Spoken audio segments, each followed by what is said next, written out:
Gente, nós estamos chegando na última parte da exposição de 1 João. Nós titulamos, então como viveremos? Nos últimos domingos aí, 9 domingos, olhando para cada parte, olhando na perspectiva de João, acerca do amor, acerca da vida que flui de Deus e através de Deus e como isso se manifesta na comunidade. Na semana passada, nós vimos a sessão que nós chamamos de sessão do amor, onde a gente pôde... Muito obrigado. Vou colocar assim para aparecer o loguinho, tá? Ó. Nós olhamos para 3 coisas de forma especial na sessão no ano passado. Do domingo passado. Que o amor, ele vem de Deus. Então, Deus, ele é o iniciador desse amor. Então, quando nós falamos que nós amamos o Senhor, que nós adoramos o Senhor, a gente precisa lembrar que ele é o iniciador. Foi ele que nos amou primeiro. Então, isso vem dele. Nós vimos que esse amor nos transforma. Não tem como nós sermos um povo que se chama pelo nome de cristão, que não tem a vida transformada por esse amor e pelo próprio Deus. Não dá. Não dá. Essas coisas são inseparáveis. Não tem como nós falarmos que nós somos filhos e filhas de Deus e a nossa vida não corresponde a essa transformação de dentro para fora. E aí então o terceiro ponto é que esse amor ele nos envia. Dominicalmente nós temos a nossa oração de envio como um lembrete para nós que nós quando saímos daqui é como a música do U2, In the Name of Love, no nome do amor que nós saímos daqui. É em nome desse amor que nos amou de tal forma, de tal maneira que ele deu o seu único filho para morrer na cruz do Calvário por mim e por você. Nós fomos lembrados pela frase de Tim Keller que nós não éramos as pessoas mais amáveis quando Cristo morreu por nós, mas por causa da sua morte e ressurreição, nós nos tornamos seres amáveis e nos tornamos esses seres que sabem amar. Então é diante desse cenário então, que nós chegamos a essa última parte. A última parte dessa carta tão importante. Gostaria de começar, o tema de hoje é o que sabemos, o que precisamos saber. O João fala assim, sabemos. Algumas vezes ele repete isso. O que de fato nós sabemos? Ou o que de fato nós precisamos saber ou precisaríamos saber? Domingo passado, nós vimos que amor foi banalizado. Domingo passado, nós lembramos que o amor foi chamado de tantas coisas que nós gostamos da vida e até, na verdade, pecados que nós chamamos de amor. Fazer amor não quer dizer que é amor. Fora da perspectiva bíblica, então, não é mesmo. Então, o amor, ele só vence de verdade quando ele é de Deus. Porque nós vamos ver hoje que esse amor nos faz vencer. Não há outro amor que nos faz vencer. Não há outro amor que tenha a capacidade e o poder de nos fazer pessoas melhores. Pessoas que nós fomos criados para sermos na criação. O qual nós vamos desfrutar disso um dia no Senhor. Quando todas as coisas vierem ao seu fim. Então, eu gostaria de começar esse capítulo, 1 João capítulo 5, com uma ilustração. Então, conta-se que um famoso explorador ele saiu em uma expedição para atravessar uma floresta desconhecida. Ele tinha, então, os seus mapas, ele tinha a bússola, ele tinha um relato de outros viajantes, pessoas que foram para esse lugar. Mas, em certo ponto, tudo parecia confuso. O rio não estava no lugar esperado, a trilha sumiu e os mapas não batiam. Ele só encontrou direção quando decidiu seguir um guia local que conhecia cada pedra e cada árvore da região.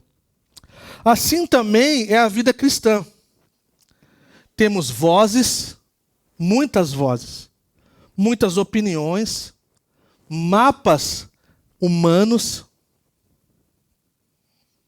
mas somente o testemunho de Deus em Cristo pode nos dar a segurança verdadeira. Então João, ele escreve a sua carta para que não andemos na incerteza, mas com a certeza que temos a vida eterna. Então, gente, assim como aquele explorador que só encontrou direção quando confiou em alguém que sabia daquilo, nós também só podemos encontrar não só o nosso destino, mas a nossa segurança na vida quando confiamos no testemunho de Deus em Cristo Jesus. Amém? Quantos de nós aqui já se sentiram perdidos mesmo sabendo para onde deveríamos ir? E se a vida espiritual fosse só depender dos nossos recursos e mapas humanos, em que lugar que nós estaríamos? De acordo com as nossas paixões e os nossos desejos desenfreados e fora do lugar devido à queda e o pecado. Então, gente, o nosso propósito para hoje à noite, se conseguirmos cumprir isso, estaremos fazendo algo muito bem.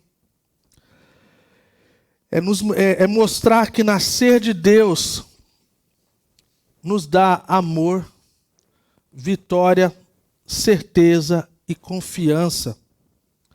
Então, quando ouvimos aquilo que sabemos ou deveríamos saber, vai apontar para essas coisas.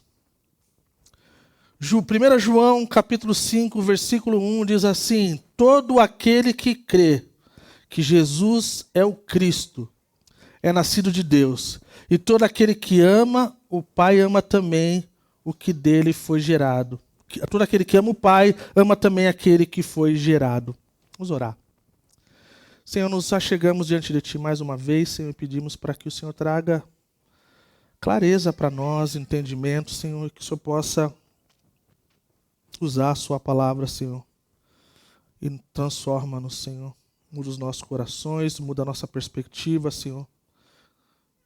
E no geral, nos torna tudo aquilo que o Senhor deseja que sejamos, Senhor. Através das Sagradas Escrituras e o poder transformador do Teu Espírito Santo, Senhor. Dependemos de Ti, Senhor. Jesus Cristo, nós reconhecemos que sem Ti nada podemos fazer, Senhor. Usa a Sua palavra mais uma vez, Senhor, para a glória do Teu nome. Amém. Então a gente vê nesse versículo 1, a gente vê que nascer de Deus é a fonte do amor, porque Deus é amor. Então a gente vê logo no começo, todo aquele que crê que Jesus é o Cristo, nascido de Deus, e todo aquele que ama, o Pai ama também aquele que foi gerado. Então, mais uma vez, crer em Jesus Cristo é evidência do nosso novo nascimento. E como evidência nesse novo nascimento, o amor de Deus ele é inevitavelmente traduzido em amor aos irmãos e ao próximo. Não dá para viver de forma separada disso. Ódio, falta de respeito e tantas outras coisas que têm carregado e têm vindo junto com o nome crente, jamais deveriam andar na mesma categoria. Jamais. Jamais. João começa mostrando que nascer de Deus muda a nossa relação com Ele e com o próximo. Não tem como vivermos como no passado. Ah, mas eu sou assim. Mas você não precisa ser assim se você não demonstra o amor de Cristo na sua fala, na sua vivência e da forma que você se expressa. Como nós podemos saber que nós nascemos de novo? É uma pergunta bem importante. Quantas vezes, quantos de nós na fé, nós, talvez quando éramos novos convertidos, ficávamos perguntando, talvez, se naquele dia que nós pecamos, se acontecesse alguma coisa, se nós iríamos para o inferno. Não vou pedir para levantar a mão, porque todos nós, eu creio, de alguma forma, e alguns de nós estendemos isso de vez em quando. Eu já contei a história de um amigo meu que ia cair do abismo, de uma montanha, não, sei lá no Afeganistão, e aí ele é um missionário lá, e aí ele tropeça e ele cai e diz que ele pediu perdão por todos os pecados. Ele falou assim, cara, eu estava garantido, mas vai que, por melhor das dúvidas, né, Senhor me perdoa de todos os meus pecados, então, amém. Mas como nós podemos saber que nós nascemos de novo? Vocês sabem aqui, se você já está há um tempo na Calvary Curitiba, é que raramente você vai ver a gente fazendo apelo para você aceitar Jesus. O Billy Graham costumava dizer que ele falava assim, eu apelo, mas Deus não apela, porque é Ele que faz a obra em você. Mas de vez em quando a gente faz, então isso mostra que a gente quer um equilíbrio, tá, gente? Mas algumas pessoas acham que simplesmente falar, reconhecer e confessar é o suficiente para zerar a vida. E não é. Porque muitos de nós, e até mesmo aqueles que mais envergonham o evangelho, talvez eles se estentem nesse lugar e falem assim, cara, eu sou crente porque uma vez eu fiz a oração do pecador. Mas a oração do pecador, se ela não vier de uma vida de santidade e de andar no caminho do Senhor, ela não vale nada. Alguém disse no passado, quando alguém está vivendo uma vida extremamente em pecado, e foi falar com esse pastor e falou assim, cara, eu estou caindo no pecado e parece que eu estou gostando desse negócio. O pastor falou assim, talvez você nunca foi salvo. Você tem que ir para o seu quarto e orar e pedir que Jesus tenha misericórdia da sua vida até algo mudar de forma profunda no seu ser. E eu concordo plenamente. Porque só fazer uma oração, e não é banalizar a oração é de extrema importância. E muitos de nós, no passado, respondemos a esse chamado, a esse apelo. Eu fui um deles. Se você já participou da nossa membresia, você já ouviu o meu testemunho. Meu melhor amigo morreu num acidente de carro, ele estava andando de skate na calçada. E um bêbado dirigindo, que não deveria dirigir, passou por cima dele e ele morreu, com 15 anos. E desde então eu comecei a ponderar sobre a vida. E um outro amigo, surfista, o qual hoje não é problema ser surfista, ser crente, mas na época, uns bons anos atrás, aí nos anos 90, gente, era diferente ser cabeludo, ser tatuado e coisa do tipo. Esse cara juntou todos os amigos e pregou o evangelho. E naquele dia, eu comecei a pensar acerca dessa realidade. Então, não estou dizendo que não é que é errado, coisa do tipo, estou dizendo que por causa de oração feita no passado, ou porque a sua vida hoje demonstra amor real, são duas coisas diferentes. Elas podem estar unidas, mas elas são diferentes. O Guzik fala assim, ele afirma que não podemos amar a Deus sem amar aqueles quem o gerou. Que a Bíblia fala que Deus criou. E sabe de uma coisa, gente? As pessoas que mais temos dificuldade de amar, nós precisamos de um lembrete que é como se a gente estivesse olhando no espelho.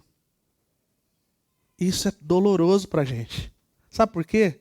Porque nós somos criados da mesma coisa. A mesma mão que me criou, criou você e criou todas as pessoas. Então, olhar no espelho muitas vezes é dolorido, né? O nascimento é a obra de Deus que nos dá uma nova natureza. A raiz do verdadeiro amor não é o esforço, mas é a vida de Deus em nós, fluindo através de nós. Então, gente, a primeira aplicação aqui é que a prova de que eu e você nascemos de novo não é apenas a nossa fé declarada com palavras, mas é a nossa disposição de amar aqueles que são difíceis de amar. E talvez podemos afirmar que todos nós talvez temos pessoas na nossa vida que são difíceis de amar. Especialmente aqueles que fizeram o mal para nós. Especialmente aqueles que de verdade continuam querendo fazer o mal para nós. Essas pessoas, elas nem estão na categoria de nossos inimigos, talvez. E Jesus falou que nós deveríamos amar os nossos inimigos. Então esse é um desafio para a gente. Amar. Versículo 2 e 3. Assim, ó a palavra, assim sabemos do quê? Que amamos os filhos de Deus, amando a Deus e obedecendo aos seus mandamentos. Porque nisto consiste o amor a Deus, em obedecer aos seus mandamentos, e os seus mandamentos não são pesados. O que é nascido de Deus vence o mundo, e esta é a vitória que vence o mundo, a nossa fé. Quem é que vence o mundo?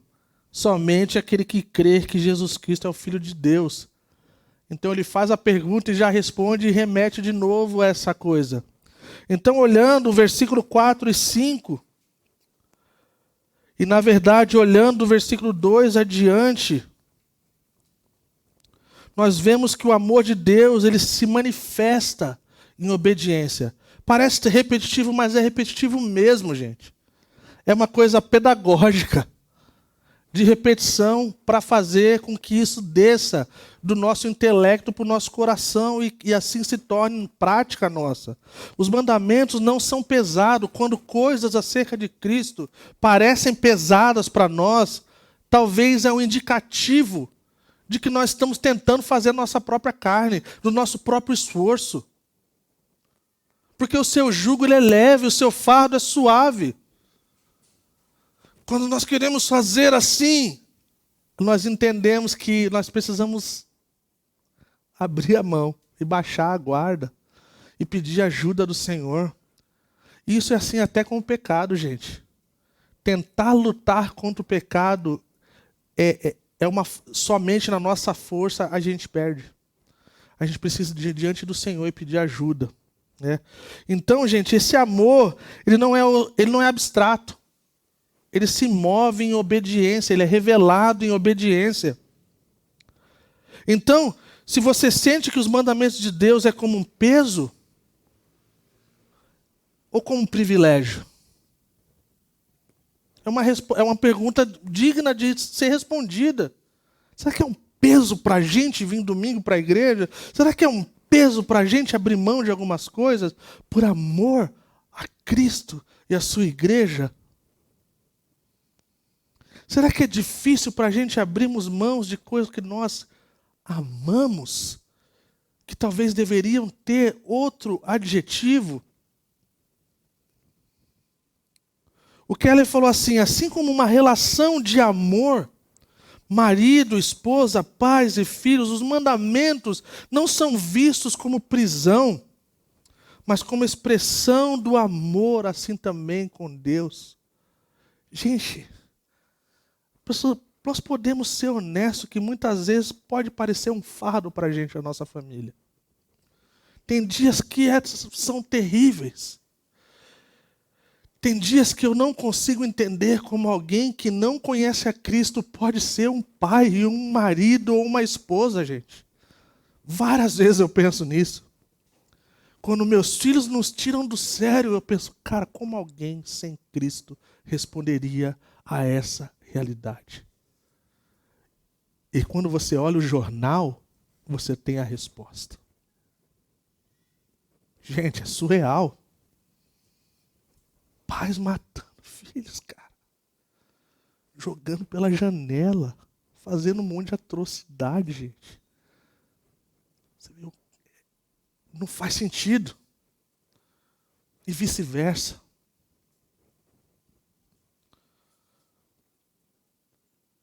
Então, uma aplicação importante para a gente é que o cristão que reclama desse peso das coisas, talvez não esteja experimentando o amor de Deus da maneira plena. Como João falou assim, para que o regozijo de vocês seja completo, para que vocês possam ter essa coisa de forma plena, um prazer, uma alegria. em poder viver para Cristo.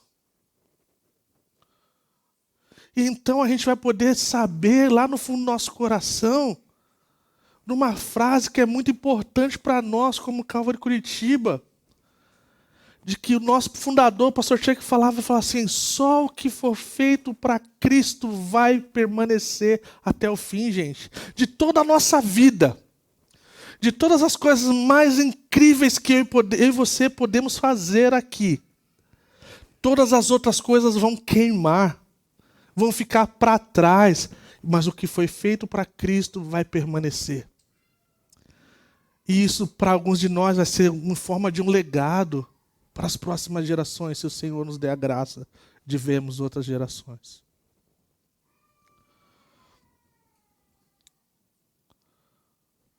Amém?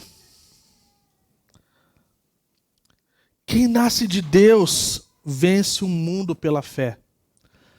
Ele está usando o termo mundo aqui, a gente tem muita dificuldade, eu já expliquei isso para vocês. Nós da Calvary não temos esse negócio da coisa do mundo, da música do mundo, da tatuagem do mundo. Tá, gente? A gente vive no mundo. Esse é o único mundo existente dos seres humanos em forma corporal, tá? Você pode acreditar em outras coisas aí, mas assim, ser humano que nem nós é só aqui, tá? Então, assim, não leve para essa coisa de a gente não é radical em relação a esse mundo. Mas existem essas coisas do mundo, tem um padrão do mundo que a Bíblia fala. Então, esse termo, na verdade, é para expressar uma coisa que é contraditória, que nos empurra a um lugar diferente, o qual Deus nos ensina a andarmos. Então, por falta de um termo melhor, né, esse é o termo usado. Mas que coisa incrível de saber que aqueles que nasceram de Deus, eles vencem o mundo pela fé. Nós ganhamos, essa vitória é nossa. Em dias onde as pessoas falam que a gente tem que declarar vitória sobre um monte de coisa, nessa aqui eu vejo poucas pessoas declarando. Assim, eu venci o mundo pela fé. Esse mundo aqui, cara, ele perdeu. Tem uma música de um amigo meu, Simão, que se chama Brilho Eterno. Música do Livros para Adorar, regravou. É de um amigão meu. E o refrão da música fala assim: o que brilhava não brilha mais para mim. O que brilhava não brilha mais para mim. O que brilhava não brilha mais. Diante do eterno brilho da luz de Jesus.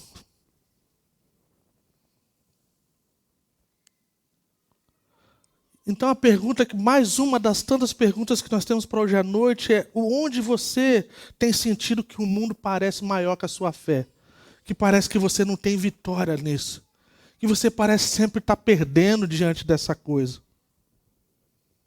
Nós estamos no versículo 4 e 5 que eu li, tá, gente?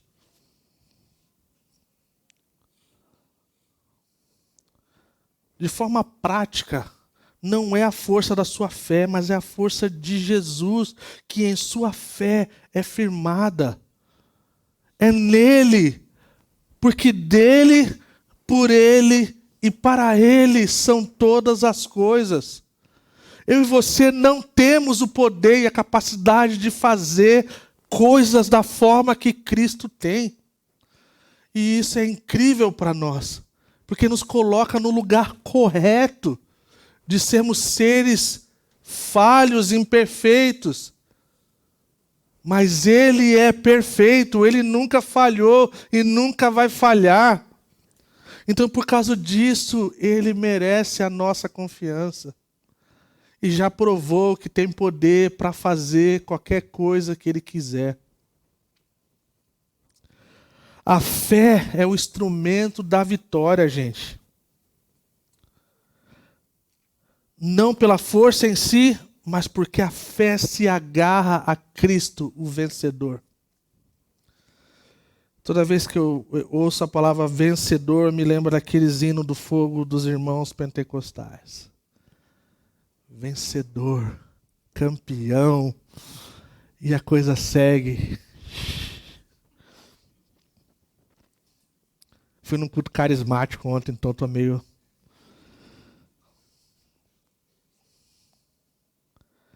Dr. Lloyd Jones falou desse texto, ele fala assim que a fé bíblica ela é ativa, não passiva.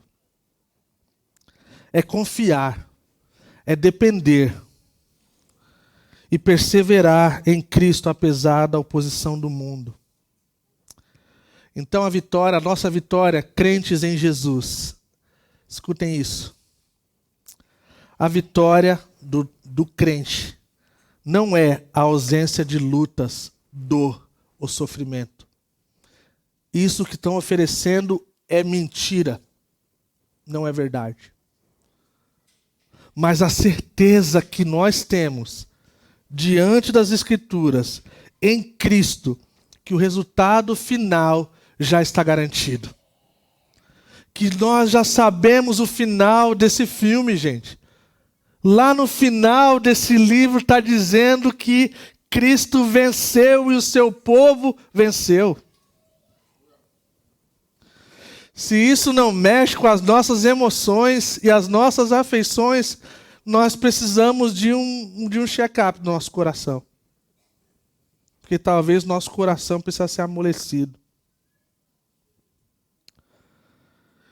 E para isso acontecer de forma mais notória, nós precisamos identificar quem é Jesus. Versículos de 6 a 8. Este é aquele que veio por meio de água e sangue. Jesus Cristo não somente por água, mas por água e sangue. E o Espírito é quem dá testemunho, porque o Espírito é a verdade. Há três que dão testemunho: o Espírito, a água e o sangue. E os três são unânimes. Nós aceitamos o testemunho dos homens, mas o testemunho de Deus tem maior valor, pois é o testemunho de Deus que ele dá acerca do seu Filho. Então, gente, a gente vê aqui que João ele reafirma a identidade de Jesus contra heresias, contra coisas acerca... Jesus ele é Jesus Cristo, ele é o Senhor e Salvador. Mas, se você fizer tal coisa, não tem mais. Ele é o que ele é. Então nós precisamos ter clareza em identificarmos nesse Jesus que cremos. Como eu e você responderíamos se alguém perguntasse para nós assim: quem é Jesus para você? Me conta. Quem é Jesus para você? Como você responderia? Acho que ele é um exemplo moral, né? Ele foi perfeito, ele não deu nenhuma rateada aí, né? Não ficou com ninguém, não fez coisa que não devia, não ouviu música do mundo, não fez tatuagem. Ele era um cara bacana, ele foi um exemplo, né? Ele é um profeta? Ou ele é o Salvador que veio e morreu e derramou seu sangue e enviou seu Espírito para que habitasse em nós? Esse texto é um texto um pouco polêmico. Uma das coisas que é difícil de nós irmos através da Bíblia, capítulo por capítulo, versículo por versículo, é que em termos como esse, não sei quantos de vocês prestaram atenção, mas tem uma nota de rodapé na sua Bíblia. E essa nota de rodapé, na NVI, fala que alguns manuscritos da Vulgata dizem testemunho no céu, o Pai, a Palavra e o Espírito Santo. E esses três são um. E há três que testificam na terra, o Espírito. Isso não consta em nenhum manuscrito grego anterior ao século XII. Então há uma controvérsia acerca disso, de como apareceu esse texto, quem escreveu, se o João deu uma forcinha, se o cara lá depois, que foi um dos escribas, adicionou coisa do tipo. Isso, para alguns, pode importar mais do que para outros, mas a verdade é que a doutrina da Trindade ela não precisa desse texto aqui para ser afirmada. Tá, gente? A doutrina da Trindade, de Deus Pai, Deus Filho e Deus Espírito, ela é tecida e permeada de Gênesis e Apocalipse. Então isso não nos faz questionar nada acerca da Trindade. Tá? Simplesmente nos traz alguns questionamentos, talvez, nessa questão da Bíblia ser escrita. Alguém disse uma vez que pode ser que o camaradinha lá que foi reescrever quis ter certeza de que isso estava muito claro. Então, assim, vamos olhar com um olhar de graça para isso, tá? Mas a verdade o que expressa aqui, gente, é que, de forma simples e clara, se tem uma voz, se tem um testemunho que merece o valor maior, o respeito maior, é o de Deus, é o de Cristo. Então, entre você ouvir as muitas vozes por aí, você precisa entender e você precisa colocar como um valor principal da sua vida o que a Bíblia, o que o próprio Deus fala. Ah, mas eu ouvi que amor é isso. E aí você vai para a Bíblia e a Bíblia fala que isso não é amor. O pastor Larry Lyon, ele pregou aqui nessa igreja algumas vezes, um senhor muito querido, um dos primórdios da Calvary Brasil aí, um profeta do Senhor. Alguém que foi muito importante na minha vida desde os meus 17 anos. Ele pôde gravar um vídeo no dia da minha ordenação, 5 anos atrás, para mostrar aqui.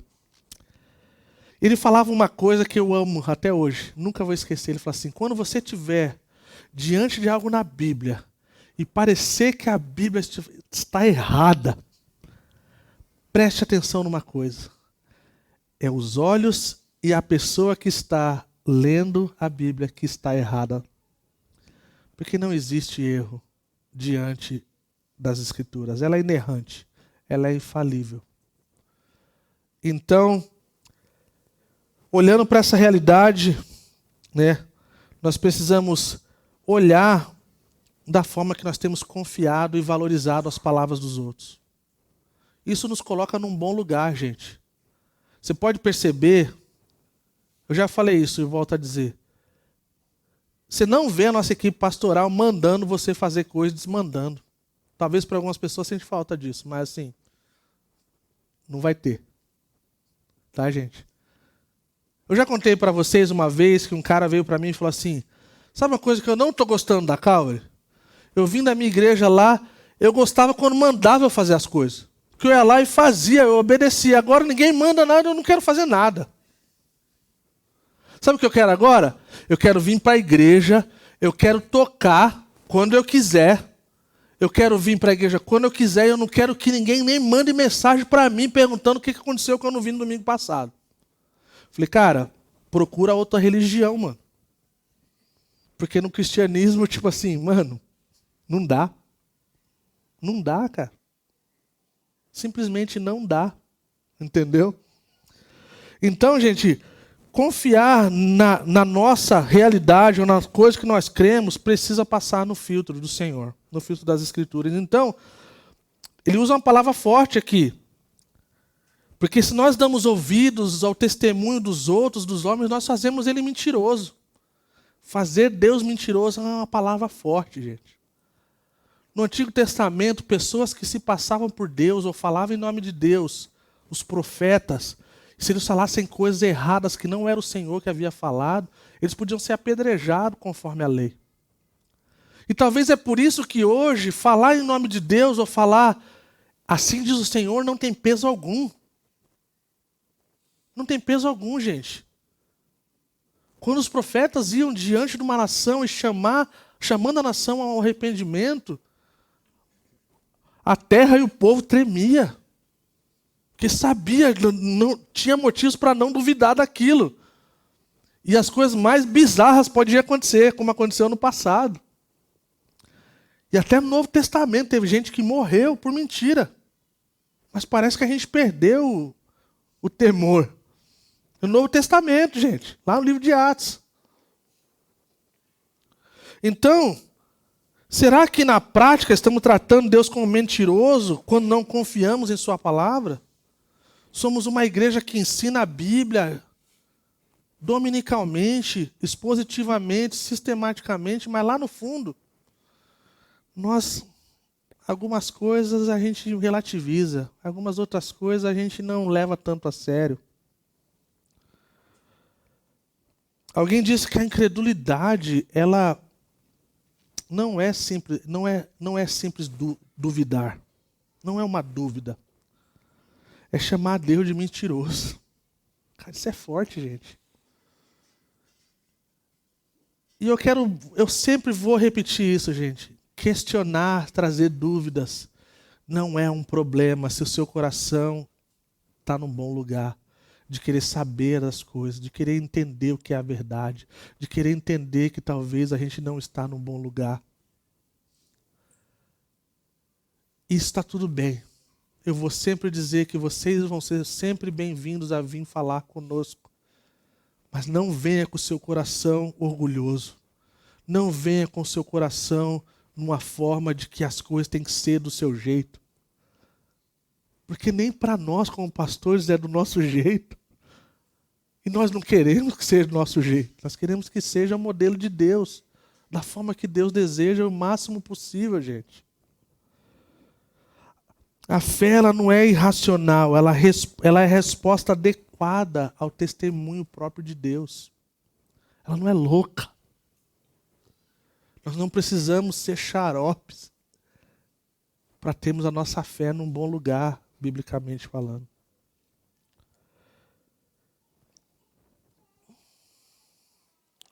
Versículo 11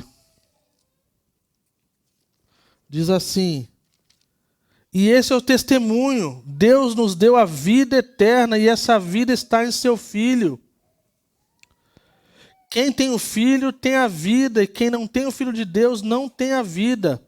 Escrevi-lhes estas coisas a vocês que creiam no nome do Filho de Deus, para que vocês saibam que têm a vida eterna.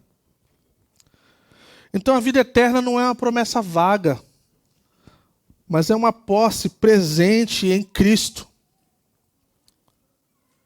E nós então chegamos, gente, ao coração dessa carta. A certeza da vida eterna. Tem um pastor da Calvary muito famoso. O filho dele batia no escritório de tempo em tempo. O garoto era novo, aí talvez nos seus quase 20 anos, e falava assim: pai, eu acho que eu vou para o inferno. Eu tenho certeza disso. Nossa, eu tô desobediente, eu tô fazendo um monte de coisa errada e tal. Eu vou para o inferno, pai. Como é que eu faço para me livrar disso? Aí ele falou assim: filho, você não vai para o inferno, filho. Você é o menino de Jesus, cara. Você só dá umas rateadas de vez em quando, mas assim, você vai amadurecer. Ele disse que semana após semana. Aí disse que o pai falou assim: vamos fazer o seguinte, toda vez que você vier aqui, eu já sei o que eu vou falar. Tá bom? Aí ele vinha: pai, eu vou ler 1 João. Aí ele ia lá, ele ia: pai, eu li 1 João todinho, né? Ele fala do negócio lá, da certeza e tal, mas eu tenho dúvida, eu tenho certeza acerca disso. Diz que passaram-se meses e o filho parou de ir. Ele falou assim: cara, agora eu vou lá conversar com o meu garoto, que talvez seja outras coisas agora, ele vai vir com o papo de agora ter certeza da salvação, mas aí ele está pecando mais do que deveria. Então eu vou lá falar com ele. Falar: filho, estou preocupado contigo, cara. Ele falou: por quê, pai? Ele falou: cara, você não veio mais no escritório falar que você está com medo e tal. Ele falou assim: mas eu entendi. Eu li 1 João um monte de vezes, acho que eu fui o cara que mais li 1 João. E eu acho que agora eu entendi, cara. Essas coisas que eu fiz não me definem. Porque a minha identidade está em Cristo. E isso me guarda nele. E aí o pai falou assim: eu deveria fazer isso com todas as pessoas da igreja que me procuram para ser aconselhados. Volta lá, faz a lição de casa. E quem sabe daqui uns meses, quando a gente for procurar essas pessoas, eu vou falar assim: não, eu entendi. Agora foi. Né? Agora eu entendi. Então, para alguns de nós, ter a certeza da salvação tá tudo bem. Para alguns de nós temos insegurança. Talvez do contexto que nós viemos, de algumas igrejas. Gente, o inferno é real, seja ele como for. Né? Seja ele como for. Se for um lugar simplesmente sem Deus, somente, já é o suficiente para a gente não querer nada com esse lugar. Não é verdade? Esse é o suficiente. Mas eu queria dizer uma coisa, que nós não queremos tocar terror em vocês. Alguns lugares eles fazem isso, gente. Se você não fizer tal coisa, né? Não, gente. Você é do Senhor. E você tem o Espírito Santo. E você está guardado nele. E a Bíblia fala, se você está nas mãos dele, nada pode tirar você das mãos dele. Nada. Nós cantamos no começo, nada pode nos separar. Nada. Então o crente não deve viver em constante dúvida acerca disso. Porque a dúvida acerca disso, ela enfraquece a alegria do evangelho na nossa vida, gente. Porque a gente começa a ficar preocupado com tantas coisas e o mais importante nós deixamos para trás. Então, que a partir de hoje, se nós de alguma forma tivermos isso, a gente possa, de forma bíblica e pela fé, de falar assim, não, eu já contei essa história, minha filha, um garoto, meu amigo, quem você pensa que é? Eu sou uma princesa. Quem falou isso para você? Meu pai falou. Não importa o que vocês podem falar. Eu tenho convicção disso porque meu pai falou. Então, gente, o seu pai, o Pai glorioso, o Deus da Bíblia, está falando a mesma coisa para você. Você é meu. Você é minha. Você está guardado nas minhas mãos. As promessas que eu fiz é para você. E nisso você pode ter essa garantia dessa vitória. Não a vitória do que o pessoal da TV está prometendo, mas a vitória que nós estamos guardados em Cristo. A vitória que Ele vai nos carregar até o fim. Eu já falei isso brincando. O pessoal fala que foi Spurgeon, mas eu não acho que foi. Que fala que todas essas coisas do mundo vai passar, mesmo que seja como uma pedra no rim. Eu acho que é encorajador. Agora você fala, não. Mas essa é a verdade. Tem coisa que vai ser muito dolorida. Então, gente, a fé cristã não se sustenta em uma ideia vaga, mas na obra concreta de Cristo na história. Sem a cruz e o sangue, nós só teríamos um exemplo de qualquer outro mestre, mas com o sangue nós temos um Salvador. E esse Salvador, Ele é por nós. O testemunho de Deus, ele merece a nossa confiança, o nosso respeito e a primazia em tudo que nós desejamos fazer e cumprir. Tudo que nós vamos tentar fazer e cumprir. O que será que Deus pensa disso? Como é que Deus olha para isso? E eu garanto para você que nossa vida seria muito diferente se nós pensássemos dessa forma. Não é verdade?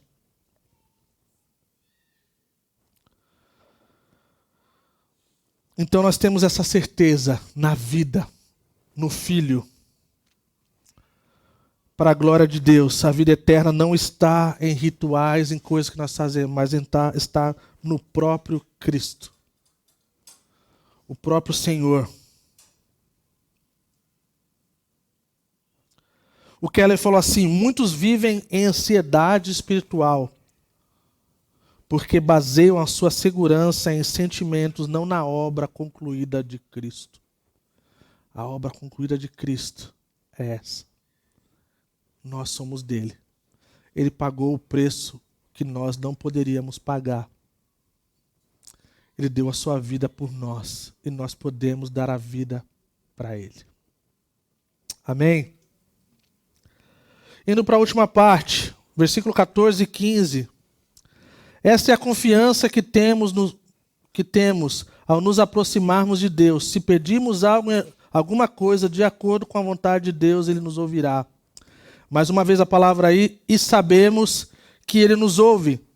Em tudo que pedimos, sabemos que temos o que dele pedimos. Então a gente vê uma coisa que Jesus expressou diante do seu tempo no ministério, na terra. Ele falou acerca da confiança na oração. Algumas pessoas só pegam algumas partes desses versículos que Jesus falou. Se você pedir, Ele vai dar. Se você bater na porta, Ele vai abrir. Mas a chave aqui é se pedirmos de acordo com a sua vontade. Então, uma oração correta, uma oração ideal, seja, Senhor, isso aqui, eu estou almejando isso aqui é da sua vontade. Isso aqui é de acordo com o que o Senhor tem para mim. Porque se ele não quiser, é bom que a gente não queira também. Eu costumo dizer que quando nós olhamos para trás, nós somos tomados de grande gratidão por tantas orações que o Senhor não respondeu. Não é verdade? O Senhor foi tão bom conosco, porque tantas coisas que nós pedimos que não era da sua vontade, ia nos levar a lugares terríveis, gente. Mas o Senhor, por sua infinita graça e misericórdia, nos guardou e não nos atendeu. E isso é muito precioso para nós. Então, uma oração eficaz, ela é alinhada com a vontade de Deus, né? Essa certeza também muda a forma como nós oramos. Venha o teu reino, seja feita a sua vontade, assim na terra como no céu. Senhor, como o Senhor governa no céu, como as coisas são lá, faz aqui. Eu estou orando por essa coisa aqui, Senhor, não sei, mas o Senhor sabe. Abre as portas que for necessária, fecha as portas que for necessária, mas não me deixe ir fora da sua vontade. Então João, ele nos dá esse critério de sabermos orar conforme a vontade de Deus é uma coisa importante. E fecha essa parte dizendo que a oração não é convencer a Deus, não é declarar que Deus faça e fazer com que Ele nos obedeça. Não. É cooperar com o que Ele já deseja fazer ou está fazendo. Nós não precisamos orar para perguntar se o Senhor deseja que novas igrejas sejam abertas. Porque é o desejo dele que o seu reino seja expandido, pessoas conheçam o seu nome. E tantas outras coisas que nós sabemos. Então a nossa confiança não está no tamanho do pedido, mas na fidelidade de Deus. Olhando nesse critério de orar conforme a vontade de Deus e a própria oração que Jesus nos ensinou a fazer. Venha o seu reino, seja feita a sua vontade, assim na terra como no céu. Versículo 16 e 17, a gente vê essa questão do pecador. Se alguém vir seu irmão cometer pecado que não leva à morte, ore e Deus dará a vida ao que pecou. Refiro-me àqueles cujo pecado não leva à morte. Há pecado que leva à morte. Não estou dizendo que se deve orar por este. Toda injustiça é pecado, mas há pecado que não leva à morte. Está aqui mais um texto também que muita gente, talvez no passado, será que eu cometi um pecado que leva à morte? Será que eu blasfemei contra o Espírito Santo e agora não tem mais jeito, eu vou ser crente por 500 anos e não vou para o céu porque eu já zerei a vida do Super Mario? Não, gente.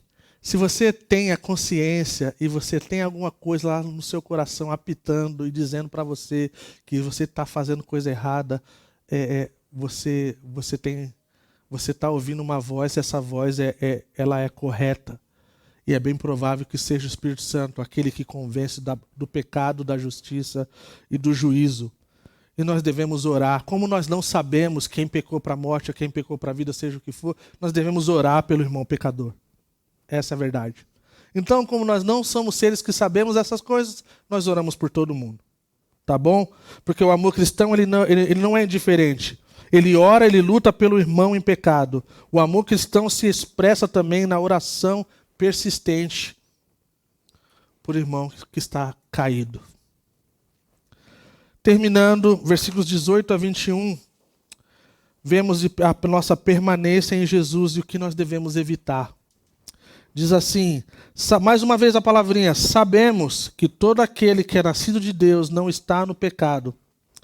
Aquele que nasceu de Deus o protege, e o maligno não o atinge. Mais uma vez, sabemos que somos de Deus e que o mundo todo está sob o poder do maligno. A palavra antiga, o mundo jaz do maligno. Mais uma vez a palavra, sabemos também que o Filho de Deus veio e nos deu entendimento para que conheçamos aquele que é o verdadeiro. E nós estamos naquele que é o verdadeiro, em seu Filho Jesus Cristo. Esse é o verdadeiro Deus e a vida eterna. Então nós chegamos ao final dessa carta. Nós vemos essa realidade da palavra sabemos, o que nós sabemos, o que nós precisamos saber, o que nós deveríamos saber, né? A gente entende que o mundo, o governo desse mundo já é do maligno, gente. Todas as coisas que você vê, quando você acha que você já viu o pior do ser humano, você vê uma coisa pior ainda. É incrível. E aí algumas pessoas perguntam, onde está Deus? Deus está no mesmo lugar, centrado no seu trono, alto e sublime, governando sobre tudo e sobre todos, sem perder o controle, sem ficar desesperado de acordo com a política, com a bolsa ou com as criptomoedas.